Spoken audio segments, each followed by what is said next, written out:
ঢাকাই সিনেমার সুপারস্টার শাকিব খান একের পর এক সিনেমা দিয়ে বলা যায় জনপ্রিয়তার শীর্ষে এই চিত্রনায়ক।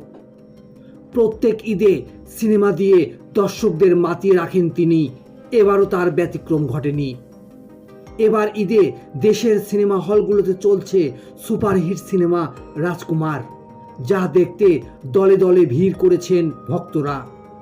আর হল থেকে বেরিয়ে প্রশংসা করেছেন অনেকেই। শাকিব খানের সিনেমা দেখে প্রশংসা করা নতুন কিছু না। অনেকে তার সিনেমা দেখে কাঁদতে কাঁদতে বের হয়েছেন, এমনও ঘটনা ঘটেছে।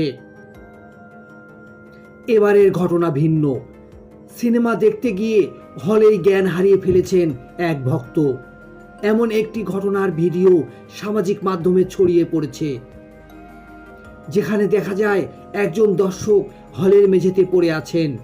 ভিডিওতে আরও দেখা যায় সিনেমা হলের পর্দা, সেই পর্দায় রাজকুমার ছবিটির শেষাংশ। ভিডিওতে বলতে শোনা যাচ্ছে, সিনেমার শেষ 1 ঘন্টা শুধু ওই ব্যক্তি কেঁদেই গেছেন। শাকিব খানের পরিণতি তিনি মেনে নিতে পারেননি, তাই কাঁদতে কাঁদতে অজ্ঞান হয়ে গেছেন তিনি। জানা গেছে দেশের 126টির মতো সিনেমা হলে চলছে রাজকুমার। দেশের 212টি সিনেমা হলের মধ্যে এই সিনেমা রেকর্ড পরিমাণ রেন্টালে 4 ভাগের 3 ভাগ হল পেয়ে রেকর্ড কয়েক কোটি টাকা বুকিং মানি তুলেছে।